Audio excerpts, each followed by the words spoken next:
Good evening students, welcome to my channel. This is Rakesh Erra. Now today we are discuss about second year mathematics second chapter De Moivre's theorem. So ఇందులో మనకు ఒక 2 mark question and 7 mark question వస్తుందండి. సో ఇందులో మనకు 7 mark క్వశ్చన్లో most easiest questions అండి. Only 2 topics ఉంటాయి, అందులో 1 topic question. So first, what is the general form of De Moivre's condition? So general form of condition ఏంటిదండి? ఇక్కడ మనకు ఇచ్చింది cos theta plus i sine theta whole power of n is equals to cos n theta plus i sine n theta. ఇక్కడ మీరు ఏం observe చేశారండి? మనకు so ఒక టర్మ్కి పవర్ ఎన్ ఉంది. సో ఇవేంటి? మనకు trigonometry ratio terms. So trigonometry రేషియోకు పవర్స్లో ఉన్న టర్మ్ని దేనికి మల్టిప్లై చేస్తున్నా? యాంగిల్కి మల్టిప్లై చేస్తున్నా. Cos theta plus i sine theta whole power of n. Simply the power value is multiplicated to angle cos n theta first term plus i sine n theta. This is the general term of the De Moivre's theorem condition. What is the condition అండి? Cos theta plus i sine theta whole power n is equals to cos n theta plus i sine n theta. So here compare the complex number. The given notation is compared with complex notation. In complex notation, how many terms are there? One is the real part, second term is the imaginary part. Whenever I is mentioned, the term is called imaginary part. This is the real part and this is the imaginary part. So according to De Moivre's general condition, first term ఏ నొటేషన్లో ఉండాలండి? Cos theta notation. Second term ఎందులో ఉండాలి? Sine theta notation. ఇది గుర్తుపెట్టుకోండి, సరిపోతుంది. So ఇక్కడ మనకు ఇందులో 7 మార్క్ క్వశ్చన్ అండి. మోస్ట్ ఇంపార్టెంట్ క్వశ్చన్ ఒకటి ఉంటుందండి. సో కంపల్సరీ మనకు ఇదే క్వశ్చన్ ఎగ్జిస్ట్ అయిపోతుందండి. సో ఒక్కసారి చూడండి, మనకు క్వశ్చన్ ఏమి ఇచ్చారండి? If n is and integer then show that 1 plus i whole power of n plus 1 minus I whole power of n is equals to 2 power n plus 2 by 2 into cos n pi by 4. ఇది question అండి. నువ్వు ఇది proof చేయాలి. So ఇక్కడ మనకు solution, మనకు సొల్యూషన్లో LHS term ఒకటి ఇచ్చాడు, ఆర్హెచ్ఎస్ టర్మ్ ఒకటి ఇచ్చాడు.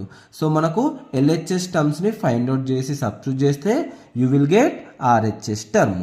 సో ఇక్కడ మనకు ఏమి ఇచ్చారండి? మనకు ఎల్హెచ్ఎస్లో ఫస్ట్ టర్మ్ ఏంటిదండి? 1 plus i whole power of n notation. So first term తీసుకున్నాను నేను, 1 plus i whole power of n. మనం ఇందాక ఏం డిస్కస్ చేసామండి?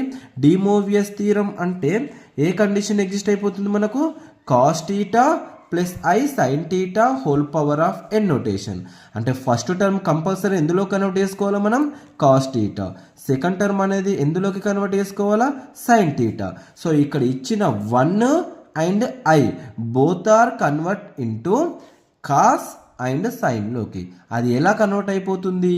మనకు కాస్ వాల్యూ ఎగ్జిస్ట్ అవ్వాలి అండ్ సైన్ వాల్యూ ఎగ్జిస్ట్ అయిపోవాలి. So depends upon the sine and cos values పైన నేను కన్వర్ట్ చేసుకుంటున్నా. సో ఏం చేస్తుంది ఇక్కడ నేను? √2 multiply and divide. What is the step here involve?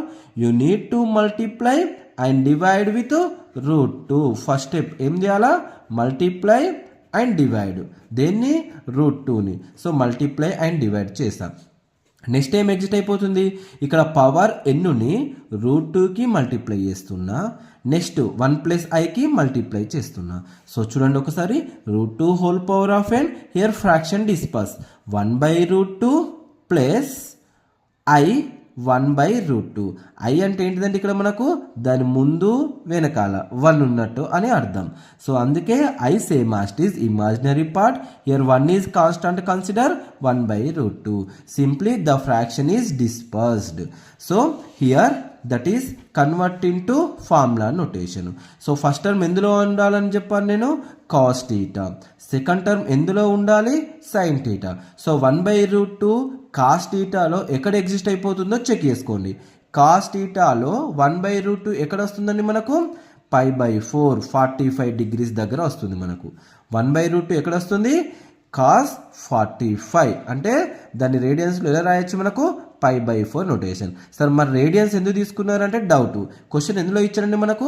రేడియన్స్లో ఇచ్చాడు. సో అందుకే 45 degrees convert into radians like π/4 value. So 1/√2 అంటే మనం ఏం రాయొచ్చు? cos π/4. అగైన్ 1/√2 సైన్లో చెక్ చేసుకోవాలా. సైన్లో 1/√2 ఎక్కడ వస్తుందండి? సేమ్ యాంగిల్ దగ్గర వస్తుంది. So again sin π/4. So finally the term converted into cos π/4 plus I sin π/4 whole power n same as it is. Now ఏం చేస్తుంది? ఇక్కడ రూట్ ఉంది. రూట్ని ఎందులో కన్వర్ట్ చేసుకున్నా మళ్ళీ నేను 1/2 అంటే ఫ్రాక్షన్ నోటేషన్లోకి కన్వర్ట్ చేసుకోవచ్చు. సో రూట్ను కన్వర్ట్ చేస్తే మనకు ఎందులోకి మారిపోతుంది? 1/2 fraction notation. So 2n/2 cos π/4 I sin π/4లోకి మారిపోయింది. నెక్స్ట్ ఏం చేస్తున్నా? డి మోవియస్ థీరం అప్లై చేస్తున్నా. పవర్ n ఎక్కడికి వెళ్ళిపోతుంది? మనకు మల్టిప్లికేషన్లోకి వెళ్ళిపోతుంది. సో ఇక్కడ ఉన్న n ఎందులోకి వెళ్ళిపోయింది? cos nπ/4 plus I sin nπ/4. ఇక్కడ ఆటోమేటిక్గా n అనేది మల్టిప్లికేషన్లోకి మారిపోయింది. So finally 1 plus I whole power of n value ఏంటిదండి? 2n/2 cos nπ/4 plus I sin nπ/4. So first term వచ్చేసింది. ఇప్పుడు మనకు కావాల్సింది ఏంటిదండి? Second term. సెకండ్ టర్మ్ క్వశ్చన్లో మనకి ఏమి ఇచ్చాడు? 1 - I whole power of n. So 1 - I whole power of n. నువ్వు ఇదంతా ఫైండ్ అవుట్ చేసే కంటే సిమిలర్లీ ఏం రాయొచ్చండి?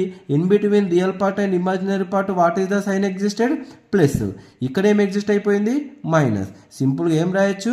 2n/2 cos nπ/4 plus goes to minus I sin nπ/4 same as it is. So ఫైనల్గా మనకు 2 టర్మ్స్ వచ్చేసినాయి. First term and second term. So LHS తీసుకుంటున్నా. LHS మనకి ఏమి ఇచ్చారండి? ఇక్కడ మనకు 1 plus I whole power of n 1 - I whole power of n. So first term రాస్తున్నా. 2n/2 cos nπ/4 plus I sin nπ/4 first term plus second term రెండు రాసేసిన. Next ఇక్కడ చూడండి ఒకసారి మనకు this is the first term and this is the second term. First term and second term you need to observe what is the common term existed?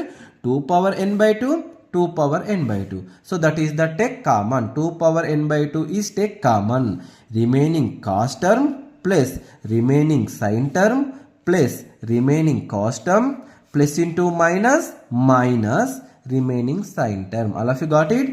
2n/2 common తీస్తే remaining 4 terms exist అయిపోయింది. So ఇక్కడ చూడండి plus I sin nπ/4 minus I sin nπ/4. ఒకటి plus term ఉంది, ఒకటి minus term ఉంది. Simply will get cancel. So ఫైనల్గా మనకు మిగిలింది ఏంటిదండి? cos nπ/4 plus cos nπ/4. 1 + 1 ఎంత అండి? 2 cos nπ/4 ఎగ్జిస్ట్ అయిపోయింది. సో నేను ఇక్కడ ఏ ఫార్ములా యూజ్ చేసిన అండి? 2 ఏం రాసుకోవచ్చండి? 2^1. సో ఏం ఫార్ములా ఎగ్జిస్ట్ అయిపోయింది లాగరిథమ్స్లో? a⁻m into a⁻n logarithms, otherwise exponential నోటేషన్స్లో మనం యూజ్ చేస్తాం. a⁻m into a⁻n is equals to a⁻m plus n. Whenever bases are same simply add powers. Bases same ఉన్నాయంటే మనం ఏం చేయొచ్చు? పవర్స్ని యాడ్ చేయొచ్చు. సో ఇక్కడ 2n/2 ఇంటూ 2^1 ఏం రాయొచ్చండి? 2n/2 ప్లస్ 1 పవర్స్ని యాడ్ చేసా.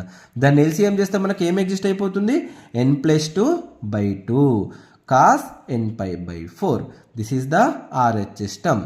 So very very simple question అండి.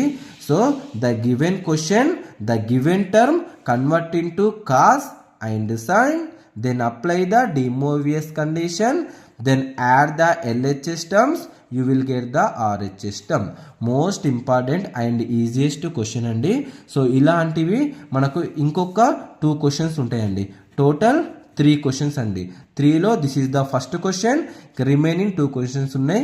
ఈ రిమైనింగ్ 2 క్వశ్చన్స్ని నేను నెక్స్ట్ వీడియోస్లో అప్లోడ్ చేస్తాను. 100% క్వశ్చన్ అండి. ఈ 3లో నుండే ఒక క్వశ్చన్ రావాలా. ఈ 3లో నుండి ఒక క్వశ్చన్ మిస్ అవుతే నెక్స్ట్ 4 క్వశ్చన్స్ ఉంటాయి. ఆ 4 క్వశ్చన్స్లో నుంచి ఒకటి రావచ్చు. అంటే మనకు డి మోవియస్ థీరంలో గన్ షాట్ క్వశ్చన్స్ అంటే మనం ఎన్ని తీసుకోవచ్చు అండి? First type of 3 questions, second type of 4 questions, simply 7 question. 100% నేను దీనికే ప్రిఫరెన్స్ ఇస్తానండి. 100% ఇదే క్వశ్చన్ వస్తుంది. Most important question. This is the De Moivre's theorem condition. First long question, 7 mark question.